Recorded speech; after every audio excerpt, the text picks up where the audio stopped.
But yes, it's changed. I mean, I think the good thing for us is that it is a niche market. We can hope to show this art because it's very good and it's a great energy, as Sharan said. And there are many collectors who are coming and building collections with these kind of works, and it is open to the public. I mean, if you go and see Devi Foundation, I think Anupam, the first Anupam Poddar and Dekha Poddar were the first big collectors who really brought it into focus. I mean, you know, it gives other people can feel that yes, even we can have a video projection in our apartment. You know. Yeah, that was quite interesting when he shared his collection at the summit, as well as Swapan said. Yeah. You had mentioned something, Mukesh, about, at the summit you had a video installation by Samakshi.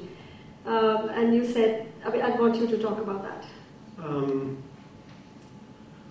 I have a huge amount of faith in like all the mediums, so like, you know, and there could be preference for like one over the other, but when you talk about the one you're referring to is an artist by the name of Samakshi Singh, and this installation that she had made using projection and the drawings that, like, you know, she had done, and it's just that like they were just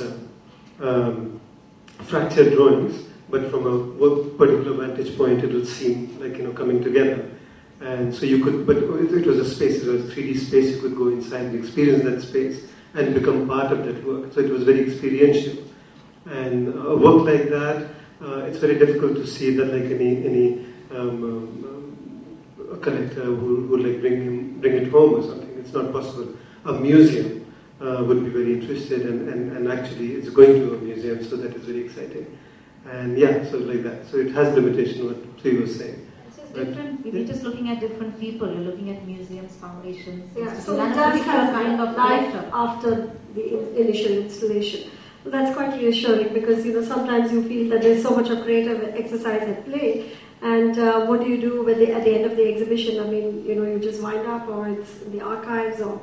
But are we really looking at some kind of an innovation exercise here? I mean, going by the trend at the summit, I saw a lot of new work which was like really fabulous in the sense, not, you know, the traditional genre. So, is our market demanding that kind of, art? I think it's changing, and I think people are slowly beginning to look at new things as well.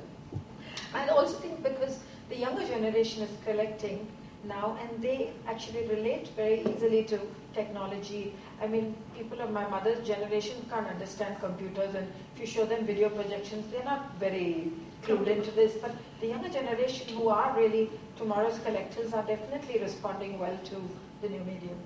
And it's a reflection of time, isn't it? Like, people are changing, you know, like I can see people who bought from me, when I showed more traditional art, they're also buying from Sree, who's showing more modern contemporary. The same buyers. Yes. So that's reassuring. But also, you know, artists also fall into that category. I mean, they repeat their styles just because the market demands it, and, you know, they're in a mold and, you know, a comfort zone, and they don't get out. And for years they've been doing the same thing, but that sells. What do you feel about that? They become like craftsmen sometimes. Okay. Supriya, the question is to you. Sotheby showcased British artist Damien Hirst's show in Delhi in 2008. And again, referring to the Art Summit in Delhi earlier this year, it saw the participation of several foreign galleries. We saw Picasso, we saw Dali. And is India a market for artists from culturally different background?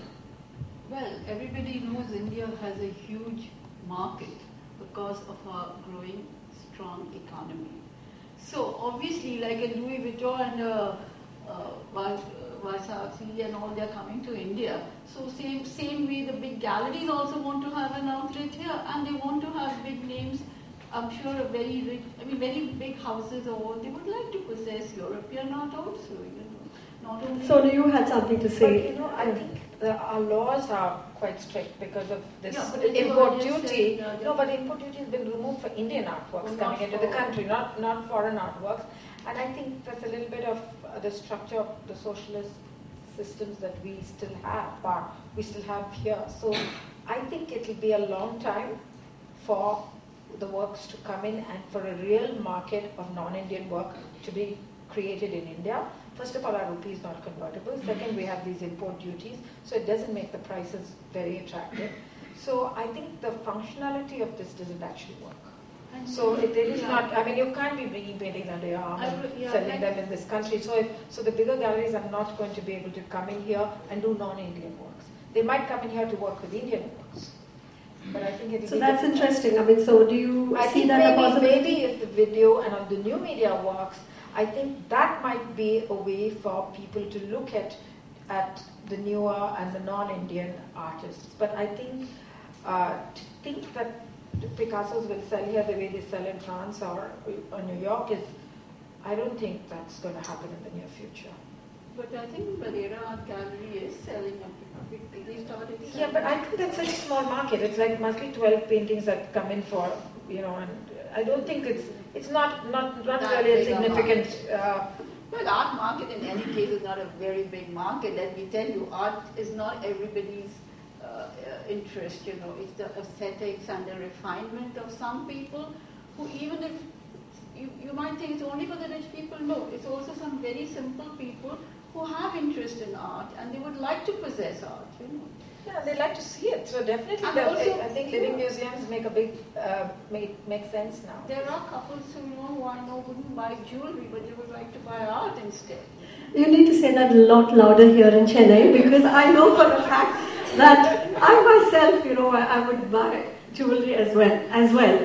Art very strange. That's very strange, because if I have to buy a pair of earrings, I think so much. But if I have to buy a pair, I don't even think where the money comes from. I think okay, I'll find it somewhere. So just like to add a few things to that. I mean, is India ready for buying foreign artists? Of course, I'm not talking about the infrastructure and the tax, but I think Indians are recognizing blue chip names. I know that there was a reason why Sotheby's brought that into India. A lot of the underbidders in the Damien Hirst auctions were Indians. Indians are buying. Indian has liked to think Anish Kapoor as an Indian artist, so he is always a British artist. They are buying Picasso. They are, I know collectors in Bombay who have them. It is a very small market, but I think Western galleries will keep trying till they kind of break into the market. But are Indians interested in the next generation? Are they interested in contemporary, young Western artists? And the answer is no. Because I did speak to some of the younger galleries in the fair who brought in like good art, but maybe they are not really well known. And I don't think Indians are really interested in that. And I also speak from experience, because at some of the younger galleries in Mumbai, we have brought in the last 2-3 years top contemporary artists. I'm talking about, say, Mascara, or even when we did Carlos Amorales. Carlos Amorales, Yvonne Lambert's London space opened with Carlos Amorales, but when we showed him in India, there was not a single inquiry. Nobody was even interested. So that level of artists, no. But Indians know the blue chip names. They want their Picasso, they want their Dali. They will, they will buy for sure. Mukesh, now onto a very serious note. Can you comment on art funds and loans against art collections? And I want you to talk about how do they operate, and what is the benefit they offer to the common investor, or the risk factor when compared to other investments. Why you say serious note? Well, it's talking about jewelry and Picassos and the lots. So. I tell you what, I have a huge amount of faith in ideas, right? And I think there is some merit in people coming out with certain ideas and their entrepreneurial spirit and just to expand the market, so that to be able to bring in more people.